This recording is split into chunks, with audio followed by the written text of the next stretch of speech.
कहानी एक पाप की कीमत। बात आजादी के पहले की है। एक छोटे पहाड़ी गांव में एक साधु बाबा रहते थे। नाम था शिवदत्त।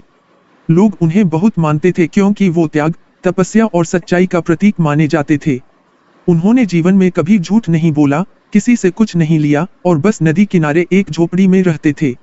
एक दिन एक राजशाही का सैनिक अधिकारी उस इलाके में आया। वह अहंकारी और हिंसक स्वभाव का था। उसे खबर मिली थी कि साधु के पास कोई ऐसा रहस्य है जिससे जनता का विश्वास पलट सकता है और सत्ता को चुनौती मिल सकती है। उसने साधु को पकड़वाया और एक सुनसान जगह ले गया। वहां उसने एक चटाई पर 4 चीजें रख दी। एक मुर्गे की भुनी टांग, एक थैली भरे हीरे और सोने से, शराब से भरा प्याला, एक जवान नर्तकी जो राजमहल से लाई गई थी। फिर सैनिक बोला, इनमें से किसी एक चीज का सेवन करो, नहीं तो तलवार से गर्दन काट दी जाएगी। शिवदत्त शांत भाव से बोले, मैंने जीवन भर सत्य और संयम का पालन किया है। किसी पराई स्त्री की ओर आंख उठाकर नहीं देखा। धन और मांस से हमेशा दूर रहा हूँ। शराब को छूना भी पाप मानता हूँ। सैनिक हंसते हुए बोला, तो फिर मरो।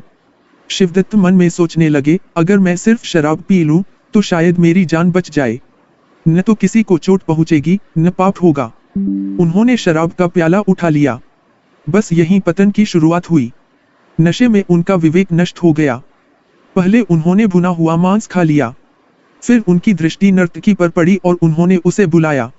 नर्तकी भी घबरा गई लेकिन सैनिक हंसता रहा। अंत में शिवदत्त ने हीरे की थैली भी उठा ली, यह सोचकर कि अब तो सब कुछ हो ही गया।